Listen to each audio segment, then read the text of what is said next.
what do you think the scene is missing right now, if anything? Because I see a lot of people talking trash about the scene, saying it's trash, it's this, that. Yeah. And I feel like as somebody, I've been creating out here since 2017. Right. So I think at this point, we have the most unity I've seen, and we have the most amount of people that are ready for the next step. Right. So anybody that's saying that's like it's trash, I just feel like they're either not tapped in enough, or they're just not doing enough. Right. So And, I don't know. What do you think about that? You know, a lot of times is people aren't tapped in. Like a lot of times the people I see giving opinions, like they don't be around. Like they don't be contributing to anything. So I think that plays a part in it. But at the same time, you know, people gonna have their opinion, you know, and I just try to learn just to let people have their opinion. But I mean, I feel like as a whole, I mean, this area is just I love Virginia. I've been here my whole life, but it's just a tricky area. Like we don't have the resources. Our market is different, you know, than a lot of the big cities. So, you know, what we need to do to, you know, to make this scene better, that's really a tough question. So, okay, so what do you think is the backlash that you were getting for the showcases? In the situation in particular that you were referring to, well, I'll say even in general, like showcases get a bad rap. And it's because they feel like, oh, I ain't gonna keep coming to the same venues and performing. Oh, the same people are there.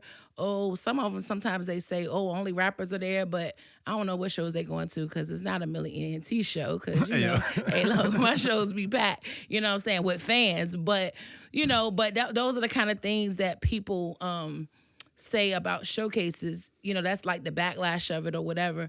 They feel like it's not helping you grow. But what they have to understand is, like you said earlier, it's a part of your development. Now, if you want to continue to do a local show for 5 years after you've perfected everything, that's on you. Like, the artist got to realize it's on you to grow. Like, these platforms are here to help build you.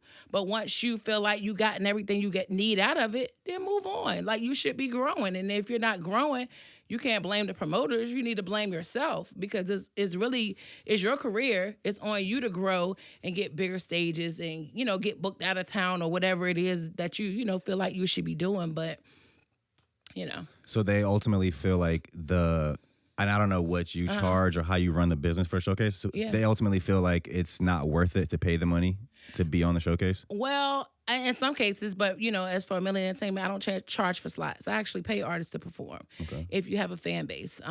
So, again, like you was referring to, you know, the situation, how we actually met.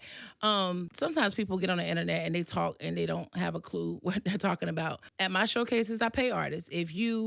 On the showcases. Now, if at an open mic, you come in, you perform, and at the end of the night, I give away gifts. You can get video shoots, photo shoots. I also run a promotional company, Costa Media.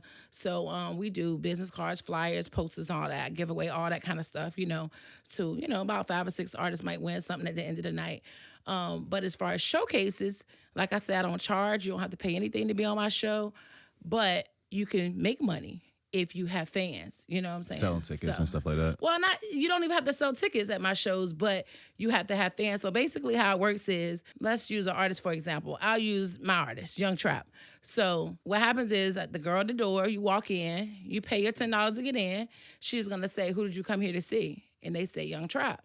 Okay, so we keep a tally. So based on how many people Young Trap brought, that's how much, you know, you get paid based off of that. The way I see it is like showcases, open mics, everything we have to offer as far as the local scene, I feel like it's just tools that artists should utilize for their development. Exactly. So, like, for example, like there's, I go to Utopia Fenny a lot. I don't know if you know what that is. Yeah, it's in Virginia Beach. So they do open mics like every month, and then they also have like a book show once a month they do. So literally, as an unknown artist, whatever you think your exposure is by going Utopia, I don't even think that should matter. I think it should be more about like practicing your craft. Exactly. So you could be an unknown artist, go there, start going there once a month, hit the open mics. Right. Through that, not only do you practice your craft and actually get better, you meet people. Exactly. And literally, just like it can grow organically. Exactly. So I think people have this like this notion of, if I'm doing a showcase or if I'm doing anything, I need to be, they're looking at it as far as like the exposure point of it. Right. But I'm looking at it more from like a developmental side. Right. And I feel like I definitely agree with you. Like, you hit it on the nose. The main purpose, especially open mics, is, for me, that is where you go to perfect your craft. That's why I tell a lot of artists, because I'm connected to a lot of different things, not just open mic showcases, like a lot of the industry shows that come here. Sometimes me and my team put them on, but even if we're not, the promoters are calling me saying, hey, it's not even February yet, and I done got 4 calls about who should I put, on this stage to open up for this industry artist. And of course, I'm choosing artists that I know that's been through the circuit and they understand, they know how to perform, because there's more to it than just having dope music.